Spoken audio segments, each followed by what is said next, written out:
Hai semuanya, apa kabar? Kali ini saya akan merekomendasikan film yang cocok untuk kamu penggemar genre thriller kriminal. Film yang super duper keren ini membuat kita ingin nonton lagi tanpa bosan. Film yang mengangkat tema tentang kisah detektif ini rilis tahun 2018. Mari kita ikuti keseruan detektif Joseph mengungkap kasus-kasusnya. Film dibuka dengan scene bapak-bapak parubaya yang sedang menonton TV dengan santainya. Pria ini adalah seorang pensiunan polisi yang bernama Joseph. Kemudian telepon pun berbunyi, kemungkinan dari atasan Joseph.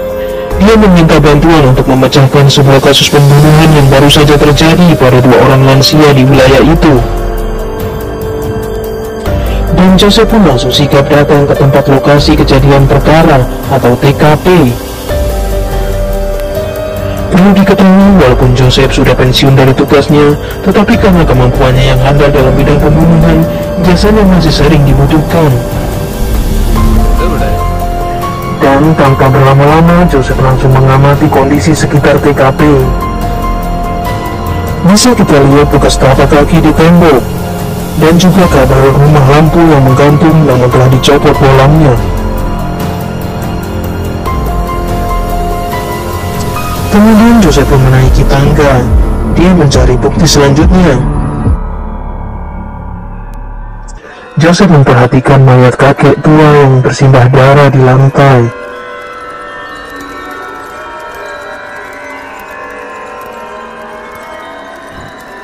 Joseph melihat ke meja. Ada bekas minuman dan makanan ringan. Ini berarti ada orang yang telah bertamu sebelum kejadian pembunuhan. Dan juga ada sebuah majalah yang dibiarkan di atas sofa. Joseph juga melihat mayat nenek yang tergeletak mengenaskan bersimbah darah di lantai. Di bagian dapur, Joseph menemukan panci yang telah hangus dan berlubang di tengahnya. Kedua korban ini memiliki keluarga yang hadir, yaitu 2 orang anak perempuan dan juga 2 menantu serta 1 cucu laki-laki. Berlanjut, Joseph yang menginterogasi keluarga korban satu persatu. Namun perhatian Joseph sepertinya tertuju pada Manu, cucu laki-laki korban.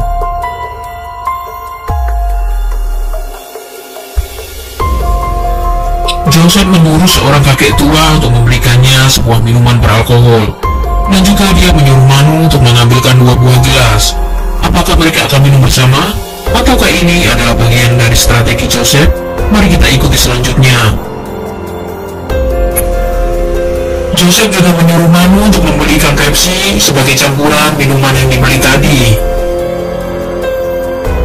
Dan saat tiba di rumahnya, Manu sudah disambut beberapa orang polisi. Dan Joseph juga memastikan bahwa dia adalah pelaku pembunuhannya. Bukti yang ditemukan untuk menjerat Manu diantaranya adalah sidik jari di bola lampu dan juga gelas yang dibawa Manu sesuai. Golok yang dipakai membunuh korban terdapat sidik jari Manu. Juga sobekan kalender untuk pembungkus golok berasal dari kalender di rumah Manu. അറസ്റ്റിൽക്കാരതിന്റെ എല്ലാ ലക്ഷണങ്ങളോടെയും ആരോഗ്യമുള്ള ഒരാൾക്ക്. Pintu yang tidak rusak menandakan pintu dibuka dari dalam oleh korban. Hal itu mengindikasikan bahwa korban dan pelaku memiliki hubungan dekat atau saling mengenal. Pelaku ditengarai duduk di sofa.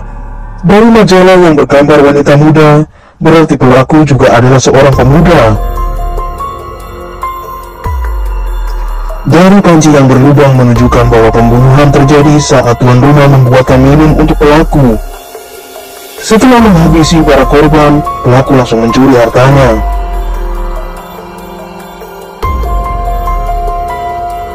Kecurigaan awal bahwa Manu adalah pelakunya karena tangan Manu selalu terlipat. Hal ini menurut ilmu bahasa tubuh berarti ada sesuatu yang sedang ditutupi.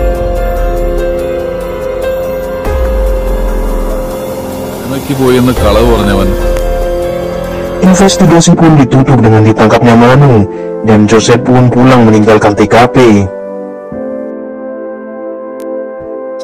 Berganti scene, Joseph dan teman-teman polisinya sedang berjalan-jalan dengan mengendarai mobil sambil minum minuman beralkohol. Sepertinya ini adalah kebiasaan Joseph untuk mengisi masa pensiunnya. Karena sudah mabuk, Joseph pun tertidur hingga tidak sadar bahwa seseorang telah menelponnya.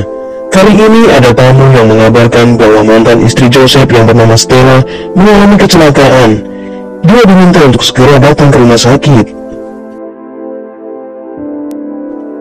Lalu Joseph dan pria yang menjemputnya segera bergegas ke rumah sakit untuk melihat keadaan Stella.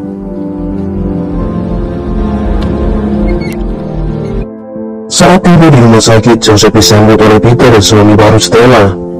Dia mengatakan bahwa Stella sedang berada di ruang ICU setelah dioperasi. Menurut Peter, Stella mengalami kecelakaan setelah pulang dari gereja. Diduga seseorang telah memukulnya. Setelah mendengarkan keterangan Peter, Joseph dan teman-temannya berpamitan untuk pergi.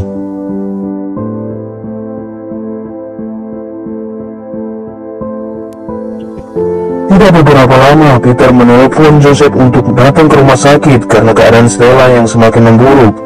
Dan dokter juga menyarankan untuk mendonorkan organ Stella. Hal ini mengingatkan Joseph pada putri sematawayangnya yang bernasib sama tragisnya seperti Stella. Saat itu Stella memberi izin ke pihak rumah sakit untuk mendonorkan organ tubuh putrinya sebagai amal. Akhirnya Stella pun meninggal dunia. Dengan sangat bersedih, Joseph ikut mengantar ke pemakaman bersama Peter. Karena merasa kematian Stella yang begitu janggal, Joseph pun mendatangi kantor polisi untuk meminta berkas kematian Stella pada temannya.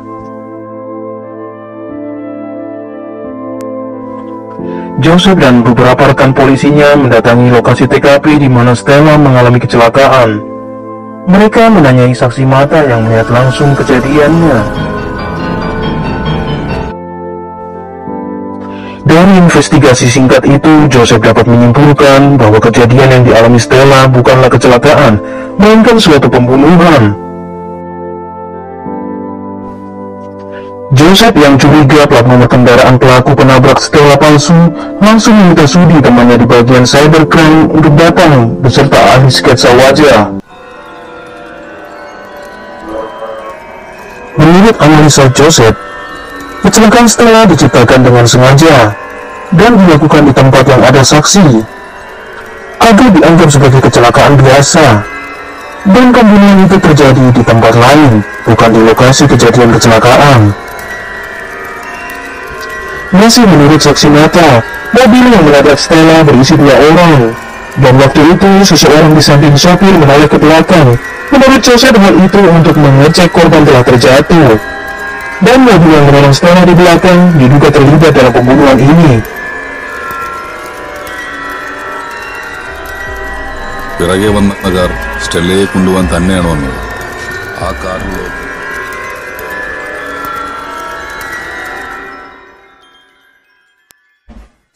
Lalu Sudi pun datang ke TKP untuk melakukan mobile dumping. Teknik ini memiliki penjelasan sederhananya, yaitu menyelidiki keberadaan handphone dan komunikasi dalam satu titik lokasi. Setelah mengetahui sketsa wajah pelaku dan ciri-ciri mobil yang digunakan, Joseph langsung menelpon seseorang untuk mencari mobil tersebut di tempat rongsokan. Hal itu berguna untuk menelusuri keberadaan pelaku. Berpindah scene, Joseph tiba-tiba menyayat pergelangan tangannya sendiri. Apakah dia sudah frustasi dengan kehidupannya, ataukah untuk tujuan lain? Mari kita simak lanjutannya.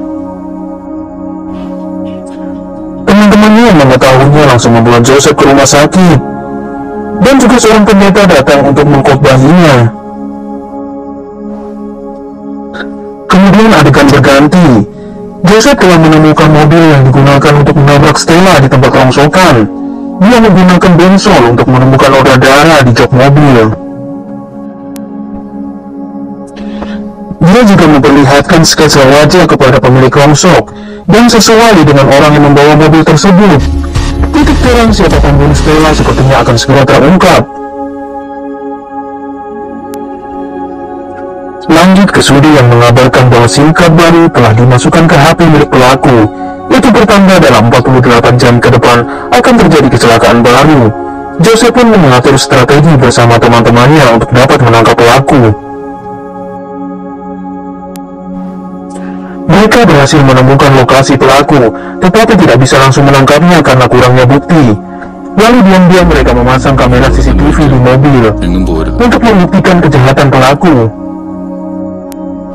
Saat pelaku keluar untuk melakukan kejahatan baru, teman-teman Joseph bergegas melakukan pengejaran, tetapi sayangnya ban mereka kempes sehingga harus kehilangan jejak. Sebelumnya, Joseph telah menitipkan sebuah surat kepada pengacaranya lewat Sudi. Setelah itu, Joseph pergi ke gereja dan ke makam Stella. Saat perjalanan pulang, dia ditabrak oleh pelaku yang sama saat kecelakaan Stella. Joseph langsung terkapar seketika dan dibawa oleh pelaku dengan mobilnya. Tiba saat persidangan, pengacara Joseph memaparkan Joseph telah melakukan penyelidikan atas kematian anak dan mantan istrinya di rumah sakit yang sama. Dari penyelidikan itu didapati fakta bahwa jika seseorang sakit parah di kepala, maka pihak rumah sakit akan melakukan tes donor organ dengan cepat. Jika organ korban cocok dengan daftar transplantasi ilegal milik rumah sakit, maka korban akan dibuat mengalami kematian otak dengan obat-obatan atau menunda perawatan. Jika korban hanya dirawat, pihak rumah sakit mendapatkan uang senilai 200 juta.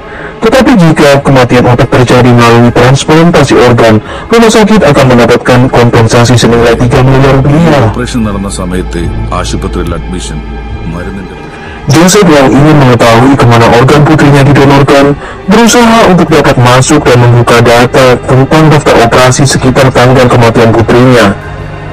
Dengan menyuruh Sudi untuk mencari informasi dan berpura-pura atas penyelidikan bom palsu. Yang seharusnya menerima donor organ adalah gadis miskin dari Alapuza, tetapi oleh pihak rumah sakit malah diselewengkan dengan dijual kepada gadis bernama Ana. Dari data yang dilepas oleh Sudi, Joseph tahu bahwa mereka sedang membutuhkan donor organ dengan golongan darah AB negatif.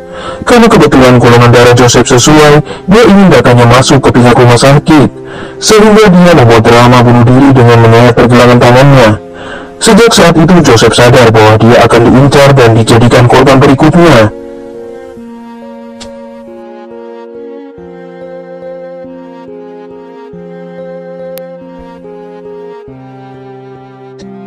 Setelah itu, Joseph pun mengatur agar dia ditabrak saat melakukan rutinitas harian. Demi kelancaran misinya, dia juga membuat mobil temannya menjadi kempes, karena dia tidak ingin ada korban lain.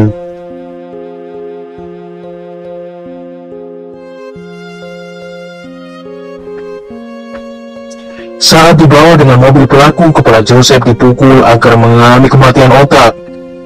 Dia menyerahkan mayatnya sebagai barang bukti di pengadilan. Sejak saat itu, pengadilan memerintahkan agar pihak berwenang untuk memeriksa semua kematian otak di Kerala.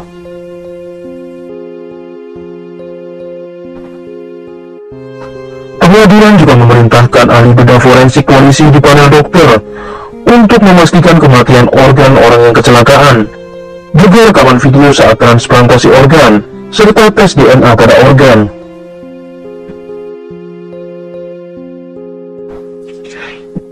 Joseph kini telah gugur demi menjadi martir dari kejahatan kemanusiaan yang luar biasa, dan film pun tamat.